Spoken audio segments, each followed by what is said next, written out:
السلام علیکم ورحمۃ اللہ وبرکاتہ ان الحمد للہ والصلاة والسلام علی رسول اللہ قال اللہ تبارک وتعالی فالصالحات قانتات حافظات للغیب بما حفظ اللہ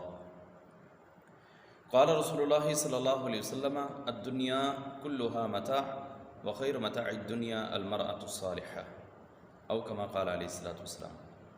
ویسے تو ساری کی ساری دنیا ہی سرمایہ ہے، لیکن ایک مسلمان کے لیے بہترین قسم کا جو سرمایہ ہے رسول اللہ صلی اللہ علیہ وسلم اس کے بارے میں فرماتے ہیں کہ الدنیا کلھا متاع، کہ دنیا ساری کی ساری فائدہ ہے، سرمایہ ہے، لیکن وخیر متاع الدنیا المرأة الصالحہ، بہترین سرمایہ نیک عورت ہے۔ نیک عورت، نیک خاتون، یہ مسلمان کے لیے کسی سرمایہ سے کم نہیں ہے۔ عورت کو چاہیے کہ وہ اپنے مقام کو سمجھے، اور اسلام نے اس کو جو عزت اور شہرت اور جو مقام، جو رتبہ جو اسے عطا فرمایا ہے، شاید کہ اس سے پہلے والے جو ادیان تھے ان ادیان میں، ان مذاہب میں عورت کو اتنی عزت جو ہے وہ نہیں دی گئی۔ اس عورت کے لیے جنت کا داخلہ انتہائی آسان ہے، جبکہ مرد کے لیے جنت کا داخلہ بہت مشکل ہے۔ عورت اگر اپنی ذمہ داری کو سمجھے تو پھر دنیا بھی اس کے لیے آسان ہو جائے اور آخرت جو ہے وہ بھی اس کے لیے آسان ہو جائے۔ اگر عورت اپنے مقام کو سمجھتی ہے تو پھر یہ سمجھے کہ میں ایک عورت تو ہوں، لیکن ماں کی صورت میں ہوں، تو ماں کا مقام آپ جانتے ہیں کہ کتنا ہے۔ اللہ رب العالمین ماں کے بارے میں، باپ کے بارے میں، ان کی اولاد کو یہ سبق دے رہا ہے کہ آپ نے نرم ان سے گفتگو کرنی ہے، اور رسول اللہ صلی اللہ علیہ وسلم نے ماں کے بارے میں فرمایا، جو کہ ایک عورت ہی ہے، کہ جب ایک صحابی نے کہا اللہ کے نبی صلی اللہ علیہ وسلم من احق بحسن صحابتی الیہ، کون ہے میرے لیے زیادہ اس بات کے لائق کہ میں اس کی خدمت کروں، حسن سلوک سے پیش آؤں؟ تو نبی صلی اللہ علیہ وسلم نے فرمایا امک، تیری ماں، پھر فرمایا امک، تیری ماں، پھر فرمایا امک، تیری ماں، ثم ابوک، پھر چوتھی مرتبہ اللہ کے نبی صلی اللہ علیہ وسلم نے فرمایا تمہارا والد ہے۔ تو عورت اگر اپنے مقام کو سمجھے تو اللہ رب العالمین نے اس کو بہت ساری عزت سے نوازا ہے۔ یہ بہن کے روپ میں ہو تب بھی قابل عزت ہے، بیٹی کی صورت میں ہو تب بھی قابل عزت ہے، ماں کی صورت میں ہو تب بھی قابل عزت ہے، اور اگر بیوی کی صورت میں ہو تو تب بھی قابل عزت اور احترام ہے۔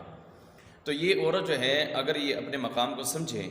تو پھر اس کے لیے جنت کا داخلہ جو ہے وہ انتہائی آسان ہے۔ رسول اللہ صلی اللہ علیہ وسلم نے 4 چیزیں اس کے لیے بیان کی ہیں۔ اگر خاتون، اگر عورت جو ہے ان 4 چیزوں کے اوپر عمل کرے تو نبی صلی اللہ علیہ وسلم نے بہت بڑی خوشخبری اس خاتون کو دی ہے۔ تو آئیے اس حدیث کی طرف چلتے ہیں۔ رسول اللہ صلی اللہ علیہ وسلم نے فرمایا، پہلا کام اذا صلت المرأة خمسہا،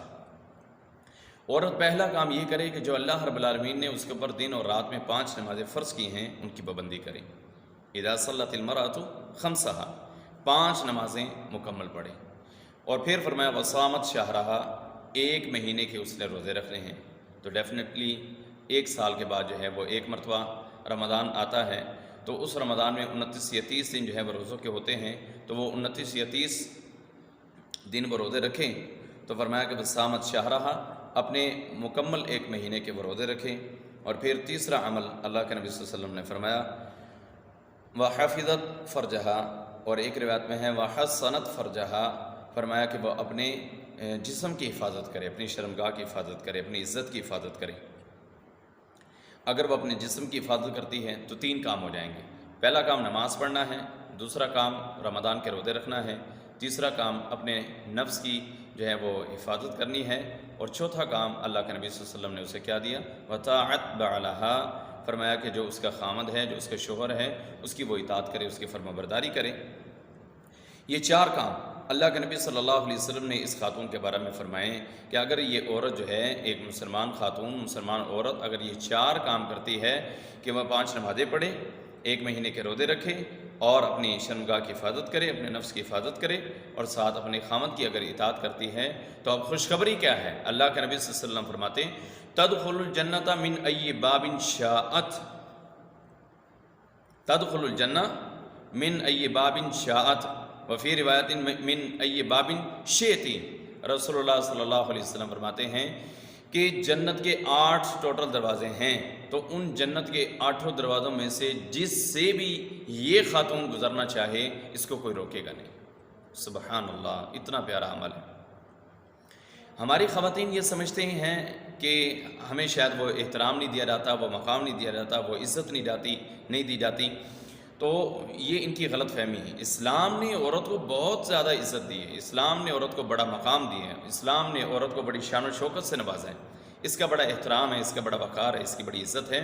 تو اے خواتین، اگر آپ اپنی عزت اور احترام کو خود اپنے وقار کو پہچانیں گی، آپ اپنے رتبے کو پہچانیں گی، اللہ کے ہاں آپ کا بڑا اجر ہے۔ اور پھر جو خواتین نیکوکار بن جاتی ہیں، یہ سارے کام کرتی ہیں، تو اللہ تبارک و تعالیٰ بھی کیا فرماتا ہے، فالصالحات قانتات حافظات للغیب بما حفظ اللہ۔ نیک خواتین کہ وہ نیکوکار بن گئی ہیں، نیکی کرتی ہیں، اچھائی کے کام کرتی ہیں، بھلائی کے کام کرتی ہیں، قانتات اللہ کے سامنے جھکتی ہیں، حافظات للغیب، اور پھر وہ کیا کرتی ہیں، وہ اپنے نفس کی حفاظت بھی کرتی ہیں جب ان کا شوہر ان کے گھر کے اندر